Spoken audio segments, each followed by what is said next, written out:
os irmãos e as irmãs com a paz do Senhor. Muito feliz por estar aqui mais uma vez, agradecendo também, primeiramente, ao pastor André Moreira pela abertura e a oportunidade de poder conversar com os irmãos sobre a Bíblia, sobre a riqueza desse texto que é a Bíblia, não é? Esse livro maravilhoso, o livro mais vendido do mundo, o melhor livro do mundo, o livro sem o qual nós não ficamos sem, não é? E nosso propósito hoje é apresentar aos irmãos e às irmãs os gêneros literários contidos no texto bíblico. Gênero fala de classificação, de grupo, de raça, de separação. Então, nós vamos ver quais são os tipos de texto que nós temos na Bíblia, quais categorias esses textos se encaixam, porque às vezes as pessoas dão nomenclaturas que não condizem ao texto, né? Geralmente, nós que somos da área da linguagem, da área de letras, ficamos lá no banco da igreja, nos mexendo um pouquinho mais, porque vemos que a nomenclatura não está adequada. Sendo assim, eu gostaria de aproveitar essa oportunidade que o pastor André nos concedeu para esclarecer algumas dúvidas a respeito disso. Também gostaria de apresentar para os irmãos algumas obras que são fruto de algumas pesquisas. Essas pesquisas, na verdade, não foram iniciadas aqui no Brasil. Elas foram iniciadas nos Estados Unidos por um irmão que ele é especialista nessa área, Robert Walter, né? Robert Walter. Um desses livros é A Arte da Narrativa Bíblica, e o outro livro dele, que é um dos principais, são livros que eu indico, tá? Indico. Esse aqui eu estou lendo, esse daqui também. Esse aqui eu já estudei até alguns textos, o Guia Literário da Bíblia, tá? Ele fez esse livro ele organizou esse livro com o Frank Kermode. É produzido pela editora da Unesp, a Universidade do Estado de São Paulo.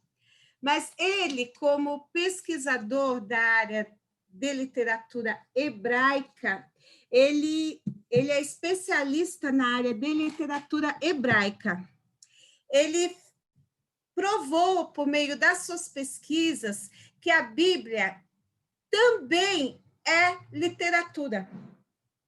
Daí alguém vai dizer assim, mas eu não posso comparar a Bíblia com literatura, né, pastor José Serafim? Meu querido amigo, eu não posso comparar a Bíblia com literatura, como qualquer livro secular que nós conhecemos, como Machado de Assis, José de Alencar, Rubem Fonseca. Não, irmãos, não é isso. Nós estamos falando de literatura como uma obra que retrata um tempo, um período histórico, que retrata pessoas que viveram num determinado período, que aponta personagens, que aponta o modo de pensar dessas personagens. Então, nós estamos falando de literatura neste sentido, tá? Nessa linha de pensamento. Não como literatura secular. E ele deixa isso bem claro na obra dele, que não é a literatura no sentido secular, porque quando se trata de literatura, a Bíblia não se compara a nenhuma obra literária secular, a nenhuma obra de ficção, porque a Bíblia não é uma obra de ficção. O que nós temos na Bíblia enquanto obra, nós temos registrado algo que é real. Nós temos algo que foi escrito e que realmente aconteceu. Quando falamos de obra de ficção, nós estamos falando de fatos imaginados pelo autor. O que está registrado na Bíblia não foi imaginado pelo autor. Foi real, foi fato. Realmente aconteceu. Tanto que, se nós avaliarmos o tempo verbal que está no texto bíblico, nós vamos dizer assim: houve um homem, havia. Então, os verbos sempre apontam para pessoas que realmente existiram. Então, sendo texto literário, ele está apontando para pessoas que viveram num determinado período, que tinham uma determinada forma de pensar, num determinado espaço geográfico, numa época histórica, mas que existiram de fato. Agora, numa obra de ficção, o autor vai apontar pessoas que viveram um determinado período, num espaço geográfico, que detêm certos pensamentos, que detêm certos costumes, mas, em contrapartida, elas não existiram. Elas são frutos do pensamento do autor, o que não acontece com o texto bíblico. Né? Então, essa é a diferença. Bom, passando dessa classificação, que o autor deixa isso bem claro para nós, que eu achei muito interessante, ele deixa isso bem claro, porque as pessoas que tentam desclassificar a Bíblia vai dizer assim: a Bíblia é uma obra literária como outra qualquer. Não, ele diz: não, a Bíblia não é uma obra literária como outra qualquer.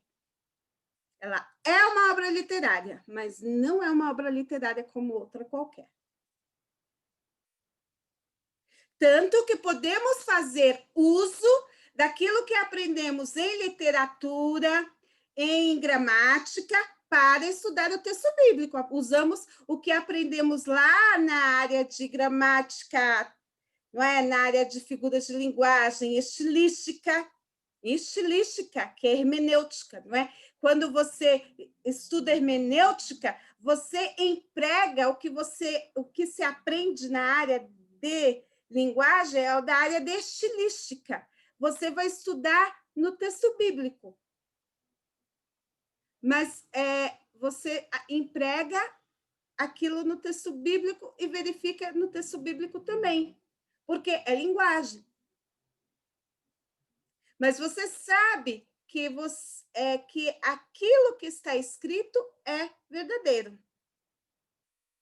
Apresenta figuras de linguagem, mas você sabe que é verdadeiro. Que as figuras de linguagem são apenas para aproximar o texto das pessoas, para tornar o texto mais claro, para que as pessoas compreendam o que Deus quer falar. Né? E esta é a forma que Deus usa para se comunicar com o homem, através da sua palavra. Porque a linguagem é o instrumento que Deus deu ao homem, que torna o homem diferente dos animais. Ou seja, a linguagem é fruto da racionalidade humana. Quando Deus criou o homem e o dotou de linguagem, Deus deu a este homem o poder de dar nome aos animais. Os animais não têm este poder de comunicar os seus pensamentos como nós temos. Então, a partir do momento que nós temos este poder de comunicar os nossos pensamentos e expressar as nossas emoções, nós criamos linguagem. E nessa criação de linguagem, nós, com o passar dos anos, começamos a registrar estes nossos pensamentos. E o registro desses pensamentos deu origem à literatura. Tudo bem? Então, vamos avaliar aqui os slides. Eu sei que teve o filho do pastor Gabi comentou sobre a questão dos slides, irmãos, mas eu sou o tipo de pessoa que, para poder falar, precisa ver. Eu sou bastante visual e eu gosto de fazer as pessoas verem. Eu vou tentar, em alguns momentos, abaixar o slide e tentar falar diretamente com vocês para não deixar o tempo todo nos slides, tudo bem? Vou tentar. Bom, vamos lá. Bom, gêneros literários presentes na Bíblia. Então, já falamos aqui.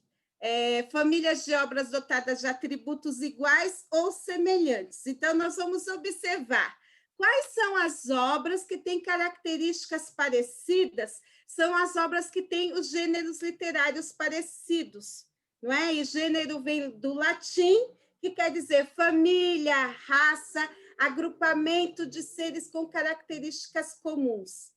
Platão, um filósofo grego, foi o primeiro que comentou sobre a questão do gênero, numa de suas obras chamada República. Nessa obra, ele separou 3 tipos de gênero. O primeiro ele classificou como ditirambo, ou poesia lírica, que é aquela que exalta os sentimentos humanos. Foi tema da nossa primeira palestra, não é? Fala da lira, é aquele que a lira era usada no momento da poesia, não é? Quem não se lembra de Davi cantando os salmos acompanhados pela lira? Quem não se lembra de Davi cantando para Saul acompanhado pela lira? O epos ou poesia épica, que é o gênero no qual se conta um fato, e o drama ou dramático, que é o texto escrito para ser ensinado. E nós vamos parar nessas classificações e eu vou começar a falar para vocês dos 3 tipos de texto, tá bom? O primeiro tipo de texto é o texto descritivo. Vocês estão vendo essa gravura aqui? Eu gostaria que vocês olhassem a gravura, porque o texto descritivo é aquele texto que faz você ver o cenário. É o texto que faz você ver o cenário. E eu achei tão lindo, irmãos, essa paisagem. Eu ainda vou lá. Eu ainda vou lá. Se vocês já tiverem o privilégio, amém. Ai, que vontade de ter esse privilégio que vocês já tiveram. Ainda chegarei nesse nível de poder ir a Jerusalém. Então, vocês veem esse cenário aqui, não é? E é o que faz você ver. O que eu sinto quando eu olho para essa paisagem? Vontade de estar lá. Quem já foi pode sentir saudade, mas você olhando, você vai me dizer: olha, irmã Amélia, eu vejo um céu azul, eu vejo aves voando, eu vejo uma cúpula dourada, um prédio antigo, parece que é uma mesquita, com várias janelas, uma porta central, e vejo uma construção antiga atrás, parece que tem uma mesquita um pouquinho mais atrás. Quem conhece melhor o lugar vai me dizer o nome das mesquitas, vai me dizer o que tem lá dentro, não é? Então, por quê? A descrição, ela permite que você veja o cenário, se constrói com termos concretos, com algo que você vê, que você pode tocar, te permite que você veja, que você sinta, ou eu quero estar lá, ou eu gostei disso, quando você pega uma foto, não é? Então, traços substantivos. O que é isso? Substantivo. O que é isso, meu Deus do céu? É o nome. Quando eu falo de substantivo, é o nome. Troca substantivo por nome. Então, é o nome dos elementos. São aves que estão voando. O que eu vejo? Aves, uma mesquita, uma cúpula dourada. O que é dourada? Olha, ela é revestida de ouro. Traços adjetivos. Qual é a posição que elas estão? Qual é a forma? Qual é a forma da cúpula? Qual é a forma da mesquita? Qual é a cor que é? É dourado? O que isso faz lembrar? Qual é a analogia que eu posso fazer disso? Então, essas imagens que você dá à visão permitem a visão do texto. Então, ele te faz ver, não é? São os traços adjetivos que qualificam a imagem, certo? Então, aqui, nós estamos vendo... que lugar vocês acham que é esse aqui? Oh, meu Deus, agora não dá para ouvir a voz de vocês. Eu não estou dando aula como na faculdade. Mas aqui, nós estamos vendo o Jardim do Monte das Oliveiras.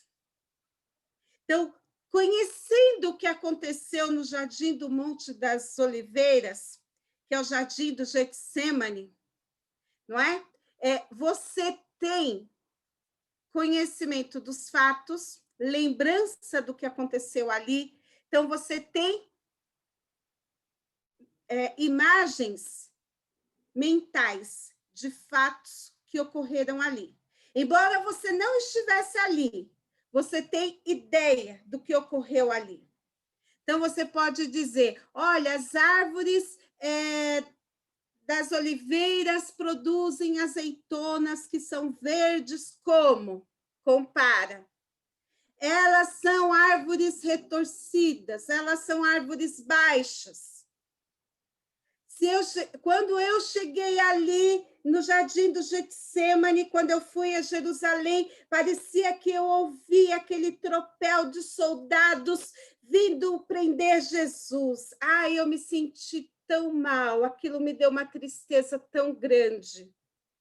Isso se chama sinestesia, porque mexeu com os órgãos dos sentidos. Quando você fala de temporalidade, aí no caso você usa geralmente o verbo no passado, como você pode usar no presente também. Na Bíblia, onde nós vamos ver texto descritivo?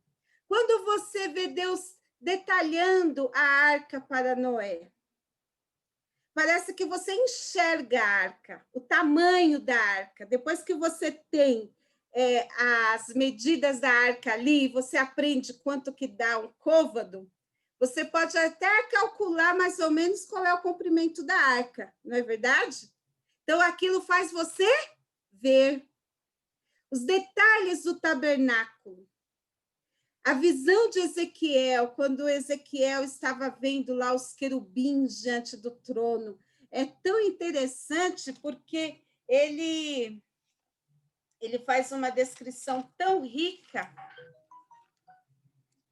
Ezequiel faz uma descrição tão maravilhosa. Deixa eu ver aqui, deixa eu abrir aqui em Ezequiel.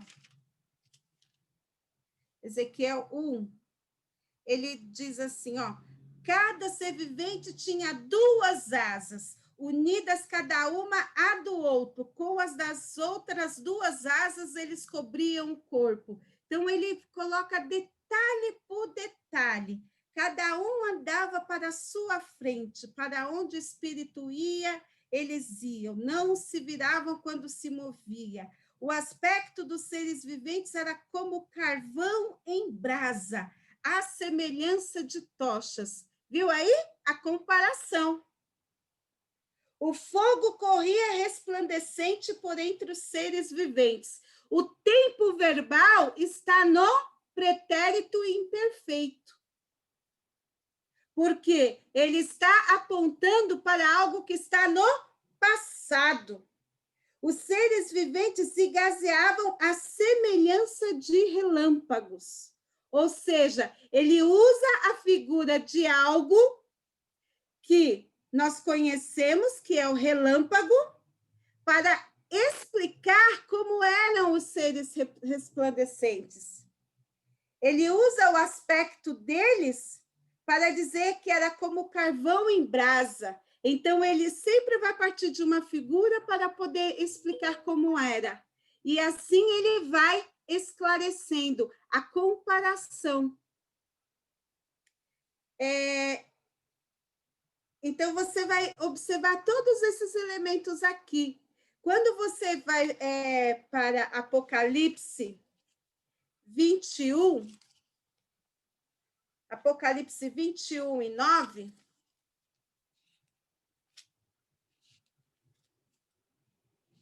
Apocalipse 21 e 9, ele vai dizer aqui, olha, vou mostrar-lhe a noiva, a esposa do Cordeiro, e levou-me o espírito a uma grande e elevada montanha. Olha aí o adjetivo. Grande e elevada montanha. Termina até sendo pleonástico, não é? Porque se era grande e elevada. E me mostrou a cidade de Jerusalém, que do céu, de Deus descia do céu. O seu brilho era semelhante a uma pedra preciosíssima. Semelhante a uma pedra. Comparação. Não é uma metáfora, é comparação, porque usa semelhante. É como. E aqui ele mostra, né? Tinha uma muralha grande e alta com 12 portões, e junto aos portões 12 anjos, né? Detalhando cada elemento. Então, esse tipo de texto, na Bíblia, é um texto descritivo. Tá bom? Então, quando eu estava estudando esse tipo de texto na universidade, parei, pensei, falei, mas a Bíblia também apresenta textos assim, com estas características. Não pensei duas vezes. Escrevi um material sobre isso e montei um curso para os meus alunos com este material, tá? Então, nós temos aqui texto descritivo na Bíblia. Aí, na Bíblia também, nós temos texto narrativo.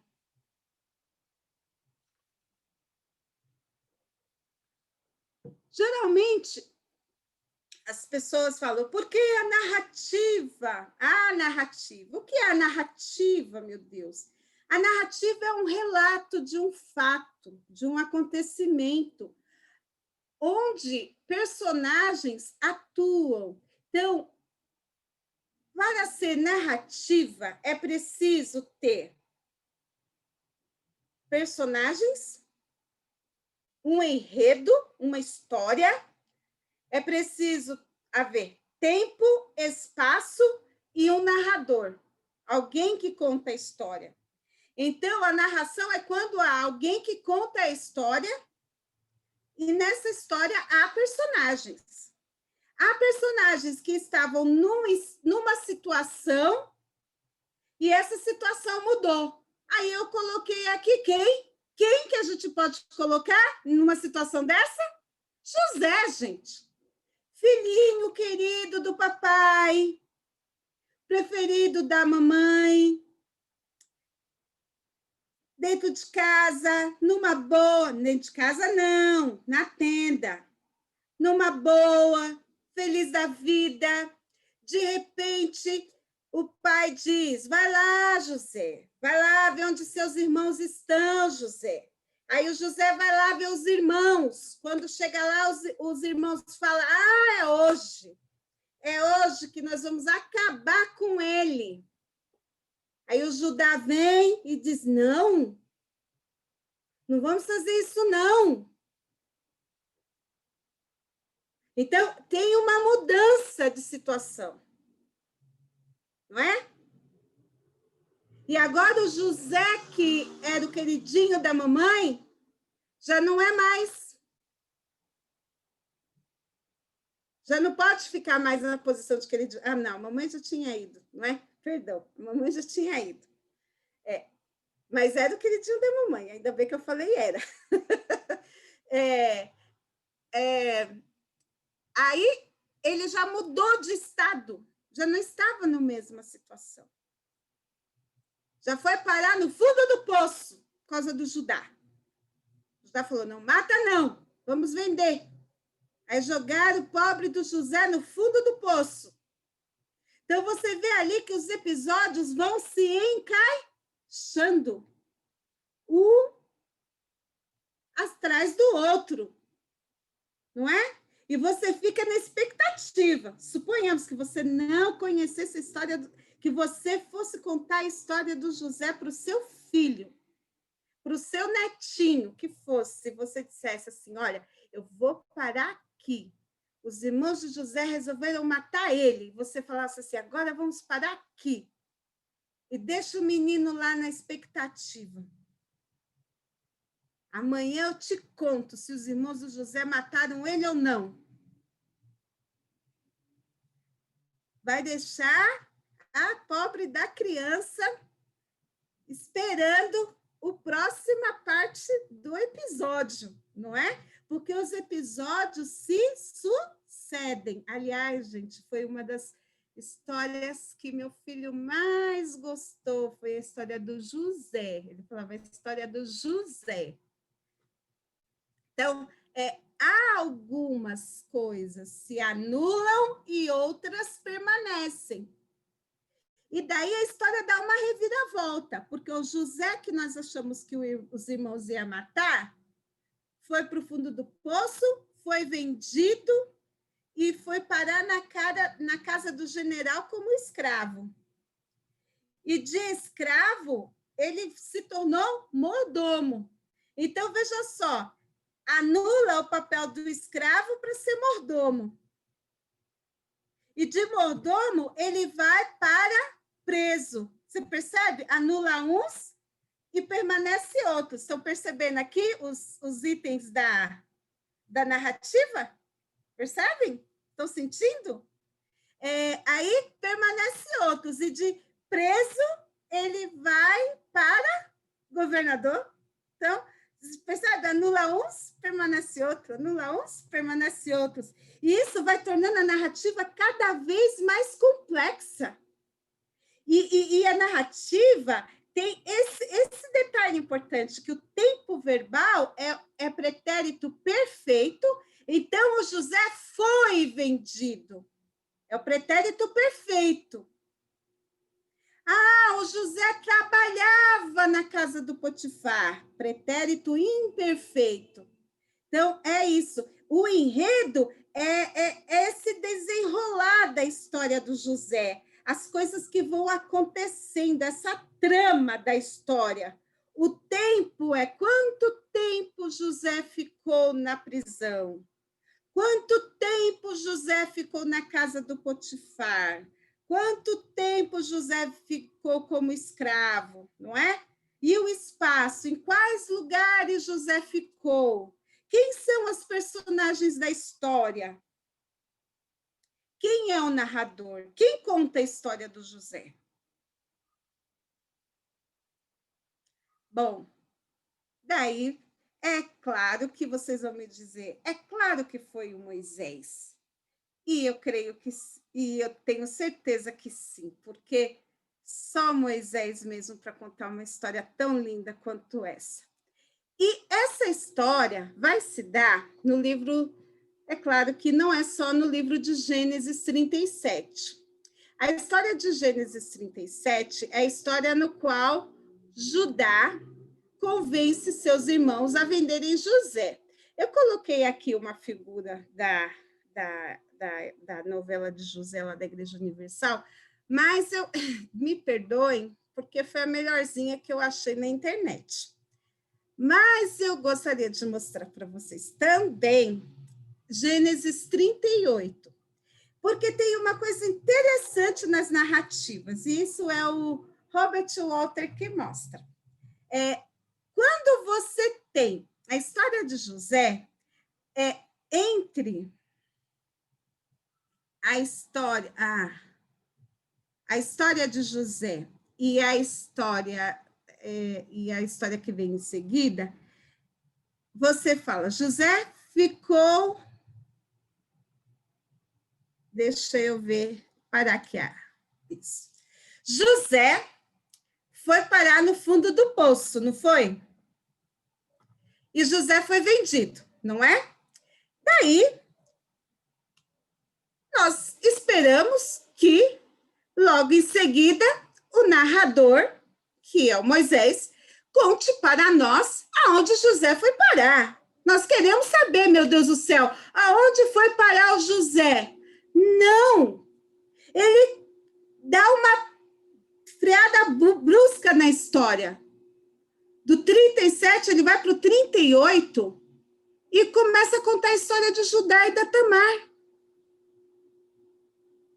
Daí você para e pensa, mas, nossa, ele podia ter continuado a história. Eu quero saber onde foi parar o José. Eu estou falando como uma pessoa que não conhece a história de José. Tudo bem, irmãos? E daí, eu vejo lá o Judá, que teve os 3 filhos, não é? Os 3 filhos não quiseram ter descendentes, deixaram a pobre da Tamar a ver navios, o Judá abandonou a moça, que coisa feia. E a moça ficou lá sozinha na casa dos pais, viúva, sem poder se casar, esperando o sogro ampará-la, e o sogro, nada.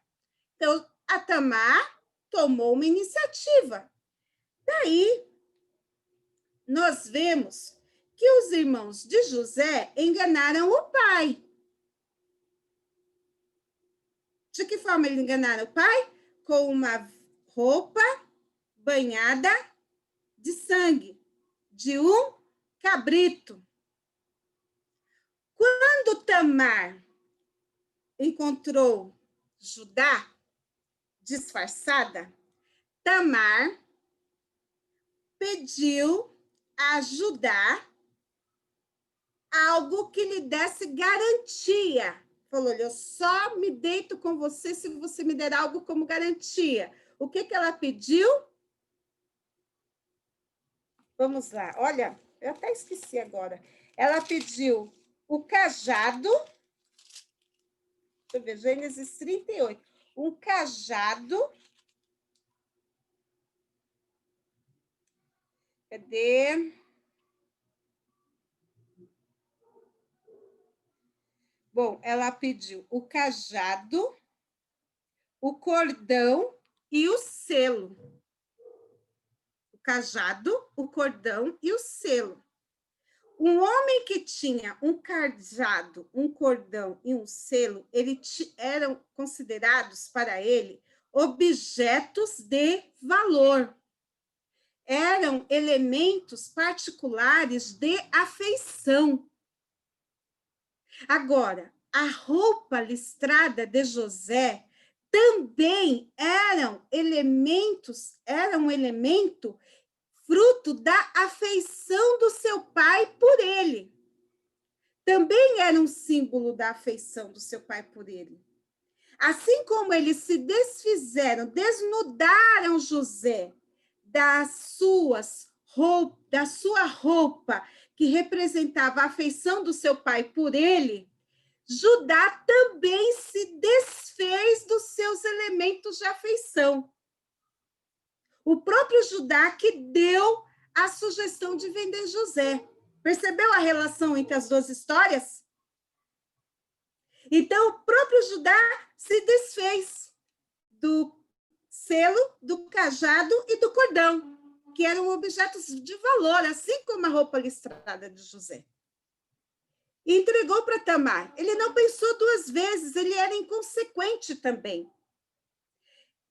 Bom, aí todos, né, como nós já conhecemos a história, que Judá foi logrado. Da mesma forma que ele enganou o pai, matando um cabrito, ele também foi logrado, quando ele foi levar o cabrito para pagar o serviço da moça e pegar os objetos dele de volta, ele não encontrou mais a moça. Tanto que existe uma mitzvah, um ensinamento judaico, que diz assim, viu, Judá?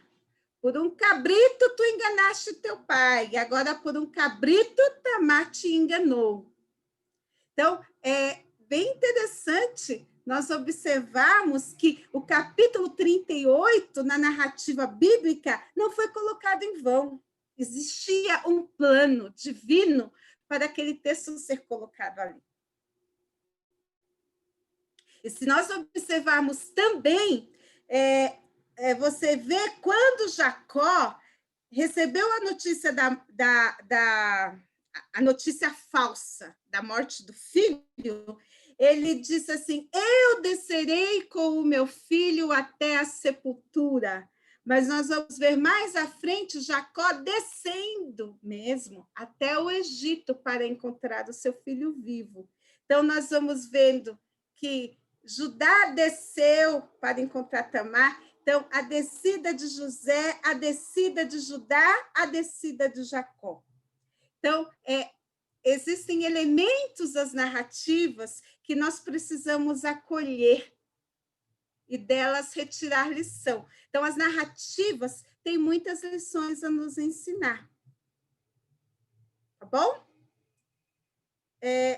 Vamos ver aqui um detalhe importante da narrativa.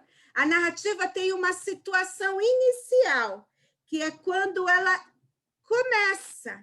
É aquele momento de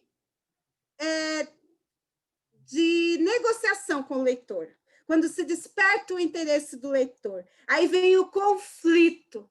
Então, isso você pode identificar quando você vai pregar o sermão, que você parte de um texto que tem um conflito, que é uma história bíblica, você pode identificar a situação inicial, o conflito, quando tem uma situação problema, conforme essa história vai se desenvolvendo, o clímax, aí eu coloquei o clímax aqui, quando a Tamar levanta o véu e mostra, né, seu rosto, imagina só a cara do Judá, quando vê quem é a tal da Tamar, meu Deus do céu, o susto que ele tomou, eu não queria estar na pele dele, saber que ele fez uma daquela com a própria nora, entendeu? Porque ele foi inconsequente, é o desfecho da história.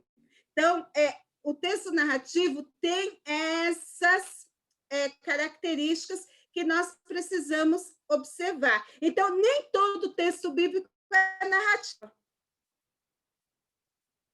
Tudo bem, irmãos? Nem todo texto bíblico é narrativa. Quando o texto bíblico é narrativa, quando ele conta uma história no qual nós vemos personagens atuando e há um momento de conflito, tá bom? Um conflito central que é resolvido no decorrer da história.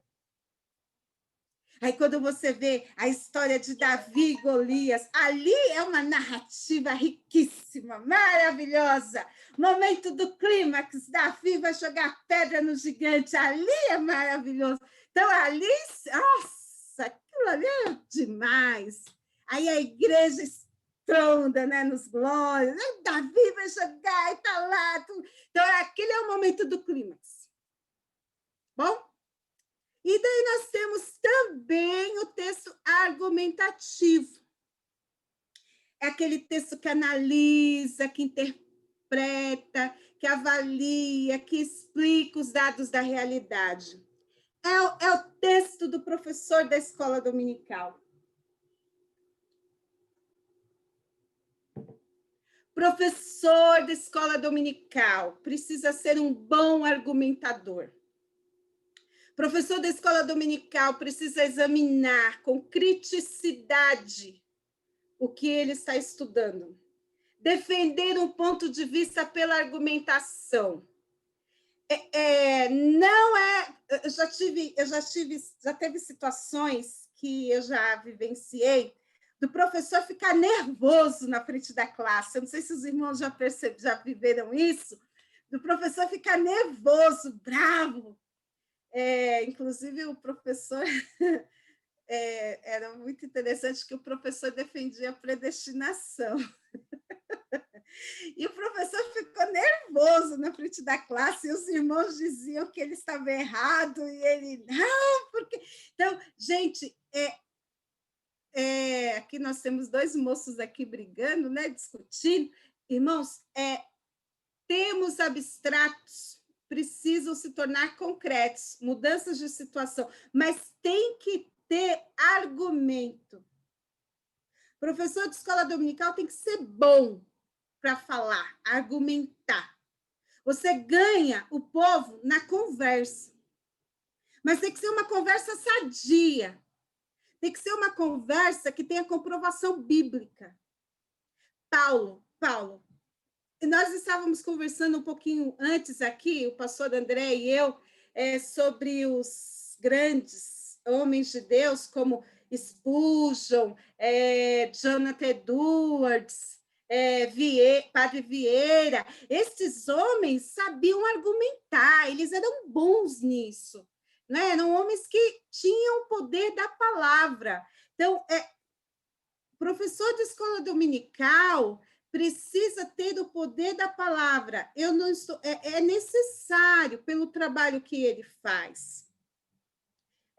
E nesse trabalho que ele faz, ele precisa ter comprovação bíblica. Então, Paulo, em tudo que ele dizia, ele comprovava, ele mostrava o argumento dele, não é? Então, aqui eu coloquei algumas situações. Então, nos argumentos do professor da escola dominical, precisa ter pertinência.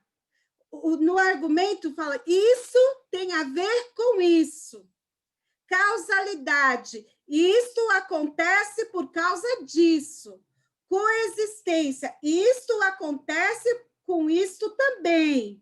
Correspondência, isto corresponde a isto. Implicação, isto implica nisto, mas sempre com a comprovação bíblica.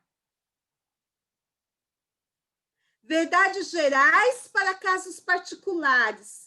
O verbo está no presente atemporal, porque sempre acontece.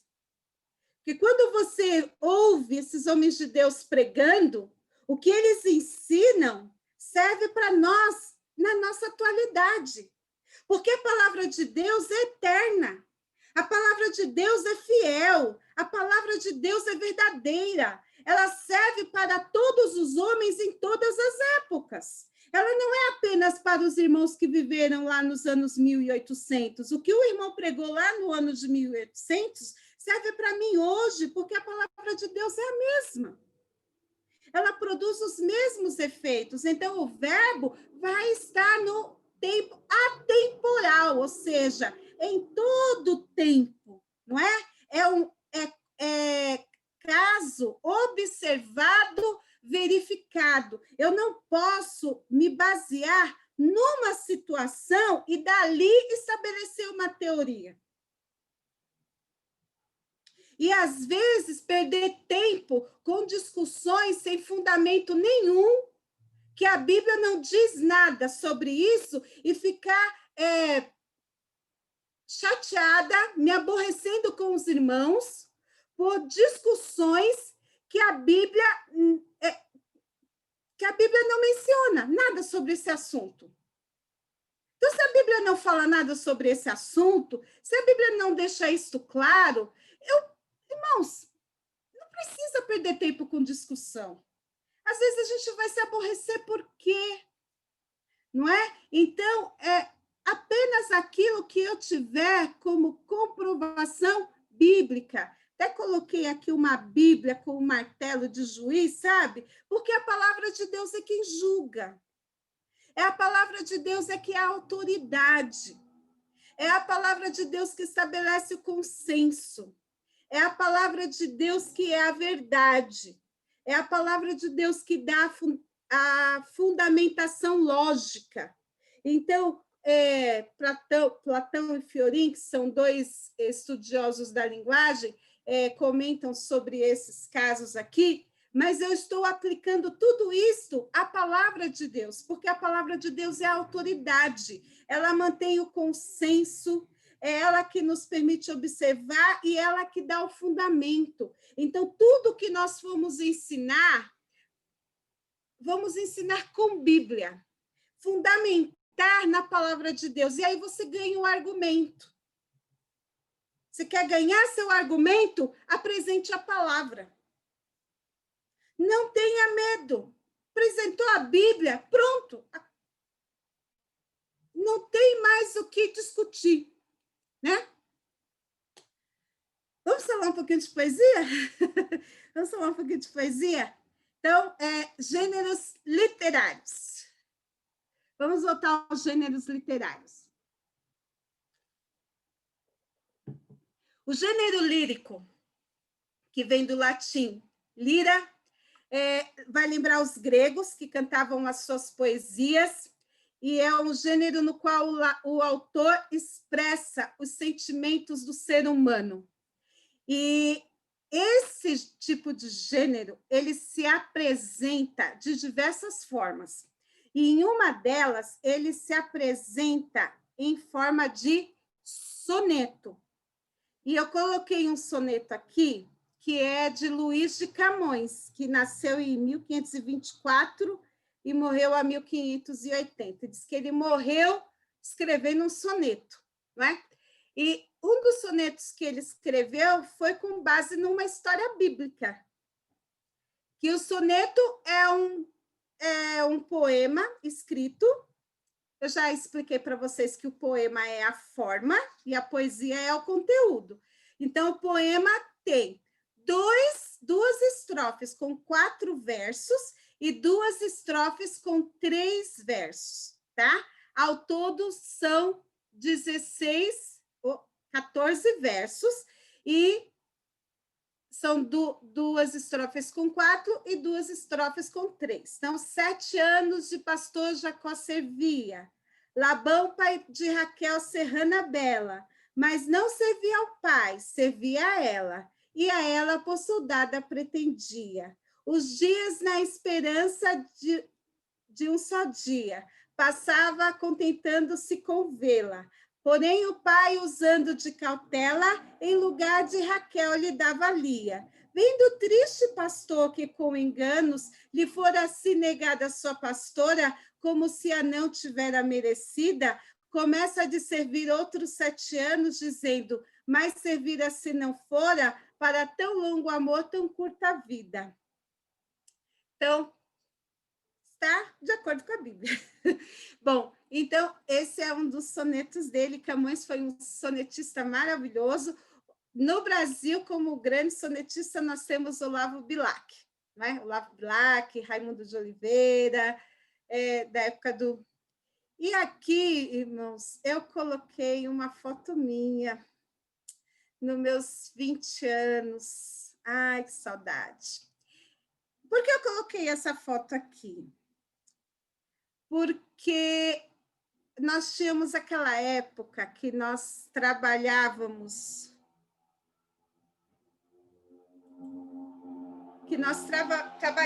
com os grupos infantis na igreja.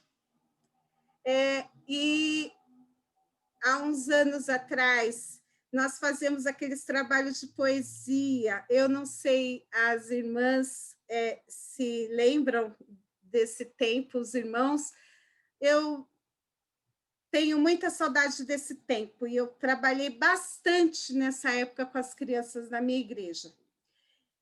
Trabalhar com poesia com crianças é uma forma de auxiliar na dicção, na memorização de sons, ajuda bastante. Então, é bastante interessante esse tipo de trabalho que a igreja faz, tanto com poesia como com jogral.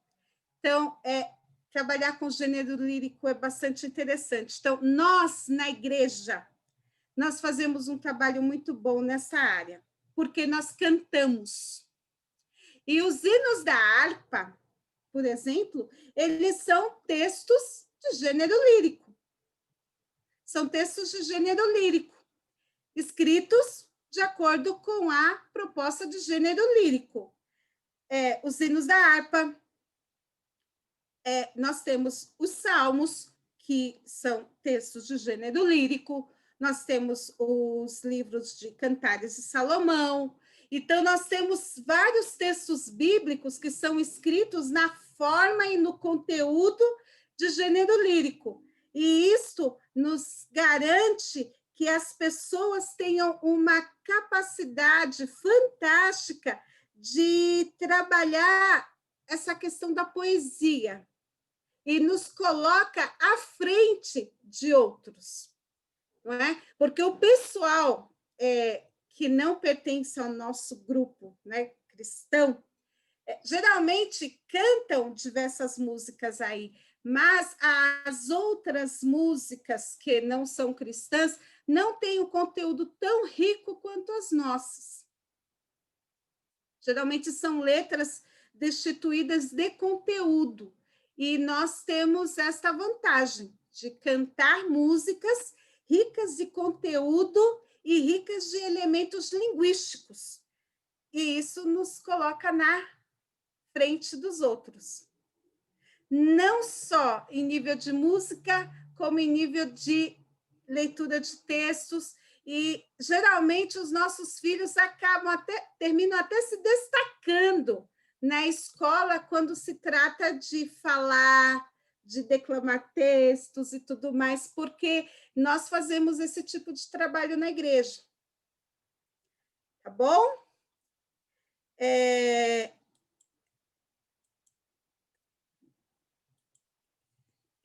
E eu... Bom, agora eu não quero voltar. Peraí, estou indo no lugar errado. Então, nós temos outros tipos de textos dos gêneros literários, que são as odes, não é? A odes vem do oide, canto. As odes são a exaltação a alguém. Eu posso escrever uma ode exaltando uma pessoa ou uma instituição. Por exemplo, nós temos o hino 144 da harpa cristã, que é uma exaltação à Assembleia de Deus, né? Assembleia de Deus, vem comigo ouvir a palavra de Deus e terás a certeza contigo que Jesus é o caminho dos céus. Ou seja, está mostrando que na Assembleia de Deus você terá a certeza que Jesus é o caminho dos céus. Está exaltando a nossa igreja. Oh, vem, vem, vem, vem, vem, Assembleia, e louvemos ao nosso bom Deus Redentor. Né? Então, além de exaltar a igreja, ainda convida as pessoas para irem à igreja. Então, você tem aqui uma ode à Assembleia de Deus, tá bom? Então, e eu amo, porque eu sou assembleiana roxa, eu amo a Assembleia de Deus. Sou assembleiana desde os 10 anos, então amo essa igreja. O madrigal, o que é o madrigal? É aquele poema no qual se revelam sentimentos ternos e carinhosos, quando você escreve uma mensagem de amor para sua esposa lá no Facebook, né? Você está escrevendo um madrigal. Então, o Cantares de Salomão é o quê? Um madrigal. Aquele poema no qual se revela o sentimento de ternura, de carinho, de amor, né? A Bíblia tem de tudo. A Bíblia tem de tudo. Ditirambo é aquele que exprime entusiasmo, delírio, né? Já temos, vamos procurar ainda, estamos na procura desse texto na Bíblia. A balada, aí a pessoa vai dizer, balada, irmã Amélia, balada. Tem balada na Bíblia, irmã Amélia? Que isso? Coisa feia. Irmãos, nós não estamos falando da balada dos jovens aí fora, por favor. Balada, aquele texto no qual existe a dança em torno de um único episódio. É de balare, dançar, mas não no sentido de dançar na boate, tal, à noite, nem nada. Ele é um canto que conta uma história. E nessa história, ele vai repetir a mesma ideia. Quer ver aqui, ó, no Salmo 136, versículo 1 a 10, ele está contando uma história. Olha, deem graças ao Senhor, ou louvai ao Senhor, porque é bom, porque a sua misericórdia dura para sempre. Tem a tradução que é, porque a sua benignidade dura para sempre. Eu me lembro de alguns cultos que o leitor, no caso, a pessoa que fazia a leitura oficial, lê a primeira parte e a igreja responde, porque a sua benignidade é para sempre. Não sei se vocês já participaram desse coral. Então, isso é uma balare, não é? É um dançar, não é? É um balade. Aí ele lê, deem graças ao Deus dos deuses, e a igreja responde, porque a sua benignidade é para sempre. Deem graças ao Senhor dos senhores, porque a sua benignidade é para sempre. Ao único Deus que opera grandes maravilhas, porque a sua benignidade é para sempre. Aquele com entendimento fez os céus, porque a sua benignidade é para sempre. E daí ele vai contando quem é Deus que matou os primogênitos no Egito, tirou Israel do meio deles, tirou com mão poderosa e braço estendido, dividiu o Mar Vermelho em duas partes, fez Israel passar no meio dele, lançou Israel e o seu exército no Mar Vermelho, conduziu o seu povo pelo deserto, matou reis poderosos, tirou a vida de reis famosos, matou Seom, rei dos amorreus, matou Og, rei de Bazã, deu a terra deles em herança. Então, ele está contando uma história. Mas há uma repetição de uma mesma ideia no final de cada estrofe. E essa repetição da mesma ideia no final de cada estrofe é que vai caracterizar a balada. Tá bom?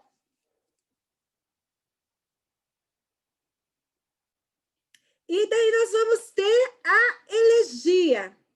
A elegia é o choro literário. Assim como nós temos páginas da Bíblia em que se ama, nós vamos ter páginas da Bíblia em que se chora.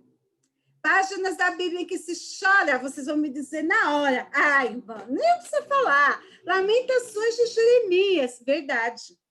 Lamentações de Jeremias são os trechos da Bíblia no qual se chora. É o choro literário.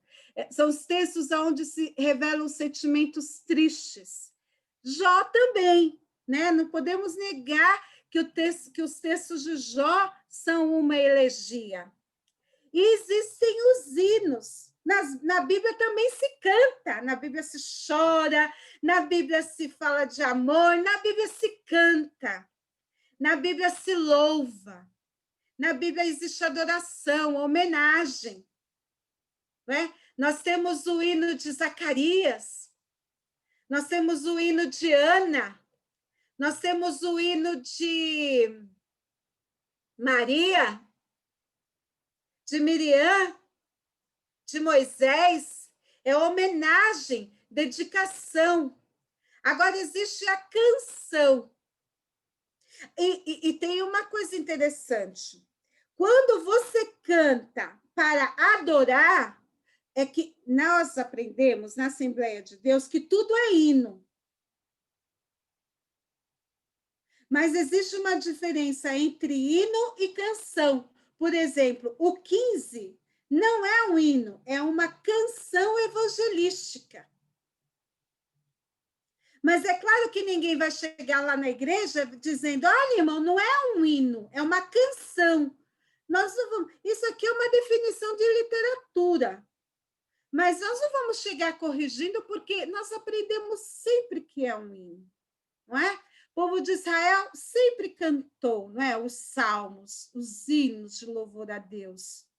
Não é? Aqui a região dos cânticos dos degraus, aqui nós estamos vendo aqui na gravura o povo subindo aqui, as subidas para Jerusalém, é uma figura que mostra o povo na subida para Jerusalém, para os cânticos, para cantando, para adorar ao Senhor.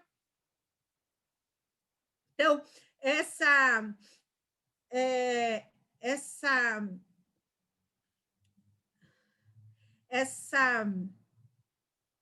atitude de louvor é uma atitude interna do coração. Então, quando você canta, vem tu, ó Rei dos Reis, guiar os teus fiéis para te louvar. Então, esse é um hino. Adorai o Rei do universo, terra e céus, cantai o seu louvor. É um hino.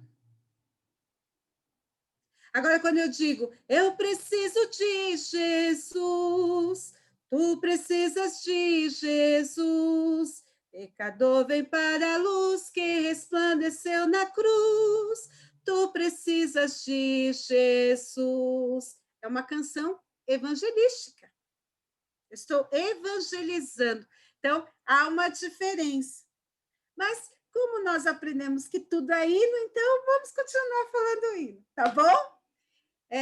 Mas meu dever, enquanto ensinadora, é mostrar que existe diferença. Tudo bem?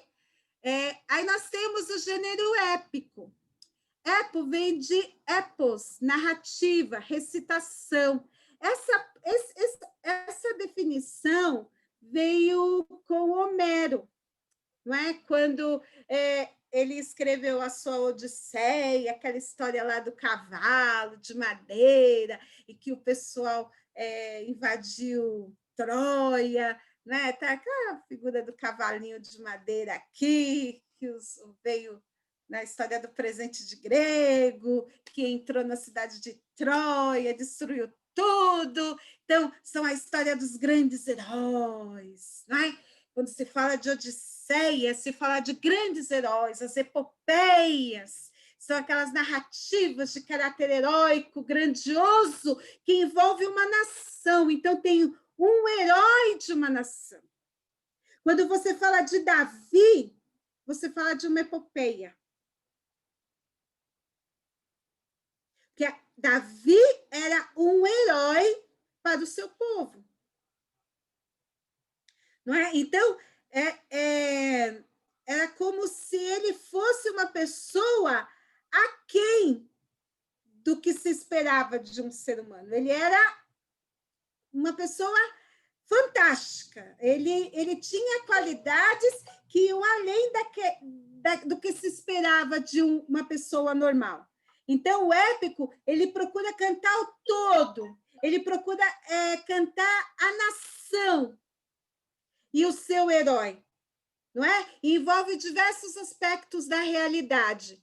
Então, quando se fala do gênero épico, daquele que conta a história, porque o gênero literário lírico é de poesia, é texto escrito em verso. O gênero épico fala de prosa, é texto escrito em linhas compridas e que descreve a história de um povo. Antigamente, por exemplo, Camões, por exemplo, que escreveu os Lusíadas, ele escreveu em verso. Mas hoje, quando nós, por exemplo, as epopeias antigas eram escritas em verso, mas hoje, quando se fala de epopeia, elas são escritas em prosa. Aí tem o romance, que trata dos valores de um homem que viveu numa época que tinha uma concepção de realidade. Então, na Bíblia, nós temos livros que têm características de romance? Claro que temos. Porque quando se fala de romance, as pessoas só pensam no tal do Isaac e Rebeca.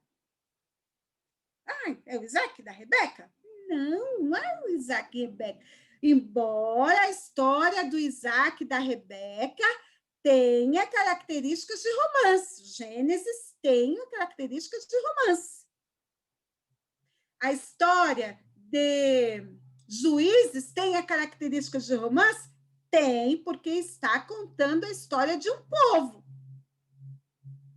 A história de Esdras, de Neemias, porque conta o todo. A história de um povo, seu pensamento, sua forma de ver o mundo. Então, é romance. Romance não é só porque tem um casal, né? Precisa se livrar dessa ideia. Nem todo livro que se diz que é um romance é porque tem um casal.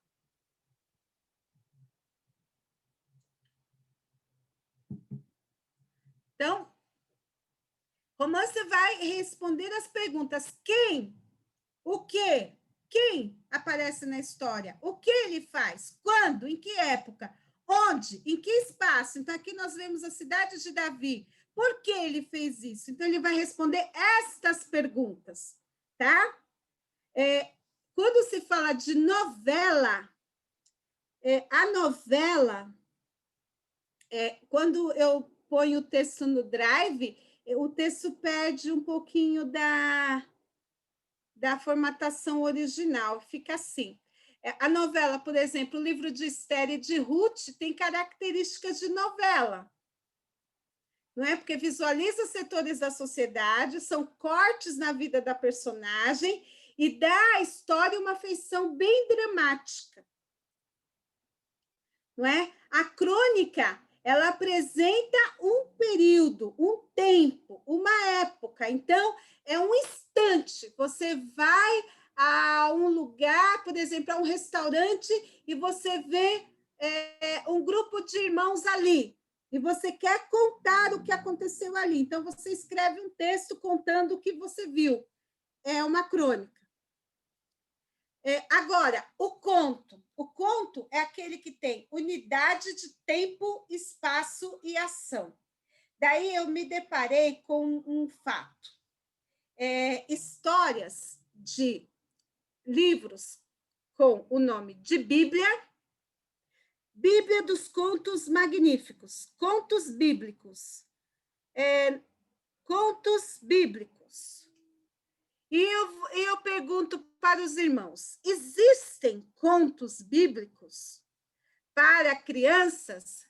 Não, porque quando eu falo de conto, eu estou falando de um fato que aconteceu num lugar só, em que tem umas pessoas e que aconteceu uma coisa só. Então, quando eu falo de contos bíblicos aqui, são várias histórias. Então, isso aqui está errado. A nomenclatura está totalmente errada. A Bíblia não é um livro de contos. Então, se eu vou escrever um conto, eu vou falar de uma pessoa, por exemplo, um irmão foi a uma vigília. Aí eu vou dizer, o irmão foi a uma vigília, na vigília aconteceu tal coisa, e o irmão foi para casa. Só isso. Isto que vai compor o meu conto. É a unidade de tempo, a vigília. Espaço, a igreja. E a ação. Ele foi para a vigília. Certo? Eu não vou além disso. Então, esse tipo de nomenclatura para a Bíblia Sagrada é totalmente errada, equivocada.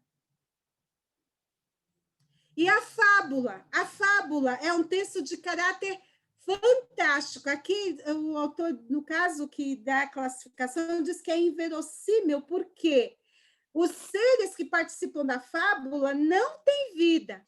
Aí eu coloquei um J grandão, porque a Bíblia tem uma fábula apenas, que é a fábula do Jotão. Aí eu pus o J grandão, né? Do Jotão. Lembrou, né? Conseguiu fazer a associação Jotão? Então, tem a fábula do Jotão, que ele contou a história lá das árvores. Porque as árvores são seres que não falam, mas ele contou a história da videira, que chegaram para a videira e disse: olha, vem, governa sobre nós. A videira não quis. Falaram para a oliveira: vem, governa sobre nós. A oliveira não quis. Aí chegaram para uma outra árvore: vem, governa sobre nós. E eu não quis. Aí o espinheiro resolveu governar. Só que o espinheiro não fez o serviço dele direito e detonou com tudo. E nesse aspecto, o Jotão estava mostrando o que estava acontecendo no meio do povo. Então, a fábula tem apenas a finalidade de mostrar um fato do dia a dia e trazer uma lição de moral. Tá? Então, a fábula, ela mostra, no caso aqui na Bíblia, ela trabalhou com as árvores. A fábula pode envolver animais, que tem as fábulas bastante conhecidas, são as fábulas de Esopo, que era um escravo grego, né? Que era um escravo grego, e são animais, então envolve animais e, no caso aqui da Bíblia, nós temos as árvores. É a fábula. Agora, apólogo, quando se trata de objetos, tá? Que seja xícara, que nós temos um bastante conhecido do Machado de Assis, que é a agulha e a linha, que no final a linha fala: também eu tenho servido de agulha para muita linha ordinária, né? Que você ajuda a pessoa, coloca ela numa posição de destaque e ela ainda olha para você e dá risada, né? E deixa você lá encostado. E tem o apólogo e a parábola. A parábola vai se diferenciar da fábula e do apólogo, porque a parábola envolve pessoas. Todas têm figuração e tem uma lição de moral, certo? Só que a parábola envolve pessoas. Qual é a diferença entre parábola, apólogo e fábula? A fábula envolve animais e seres da natureza. O apólogo envolve objetos e a parábola envolve pessoas, que foi o que Jesus fez. Contou, né? A torta e a direita. Tá bom? Será que deu para vocês guardarem a diferença? Próximo aqui, gênero literário, é o gênero dramático, que é o teatro.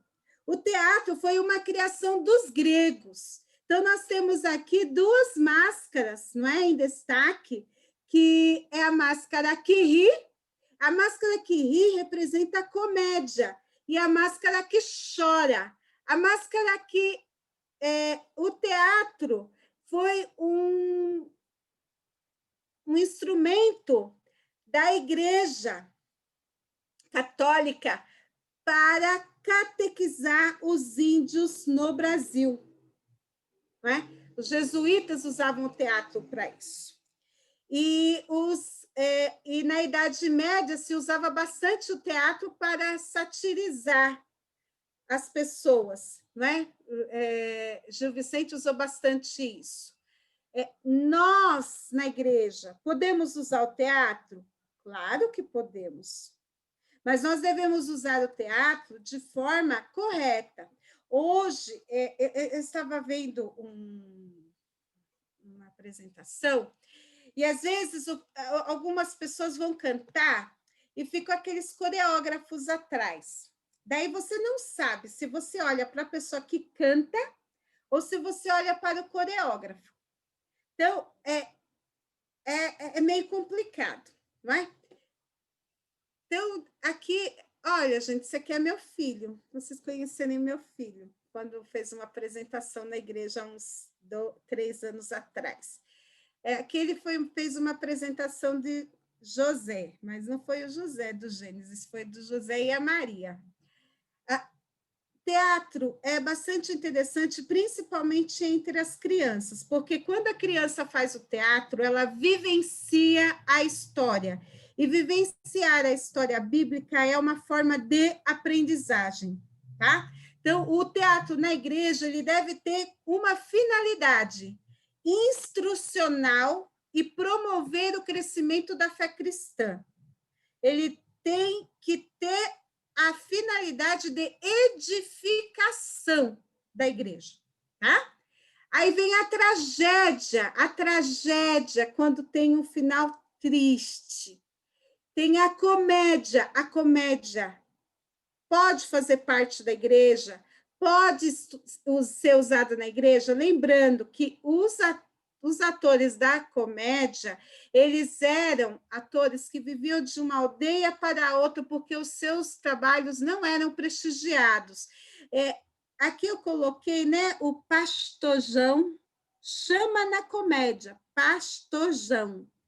Presença confirmada, gospel comedy. Olha o cidadão aqui com... Eu nem vou fazer o sinal, porque eu não gosto disso.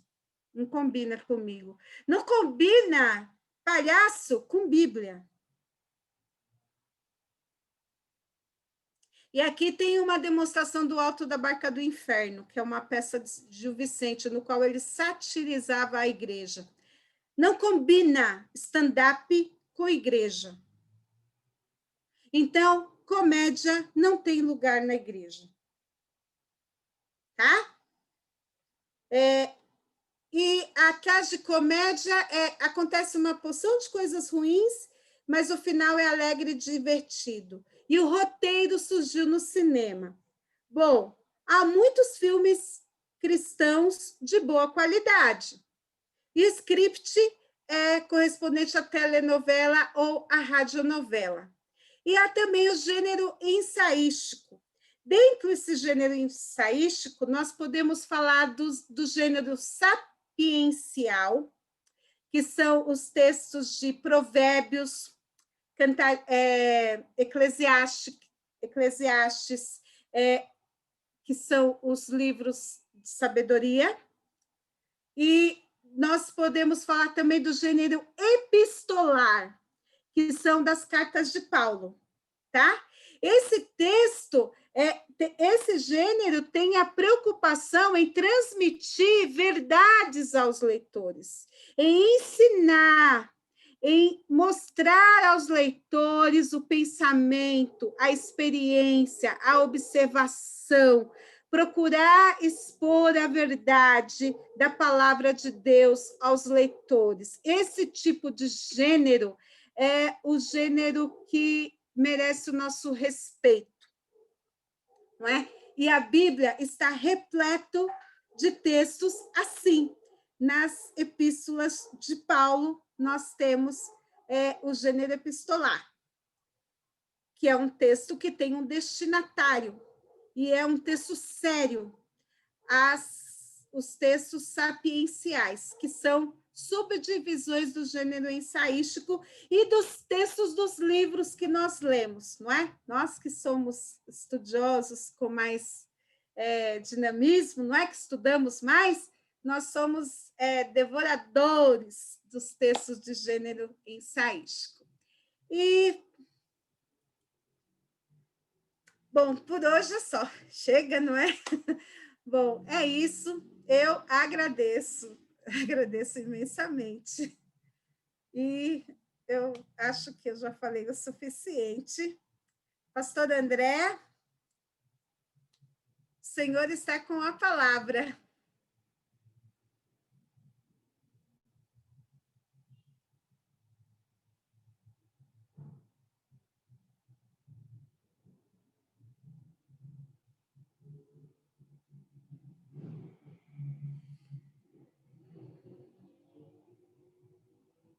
Estou disponível para perguntas. Quiser fazer pergunta, fique à vontade.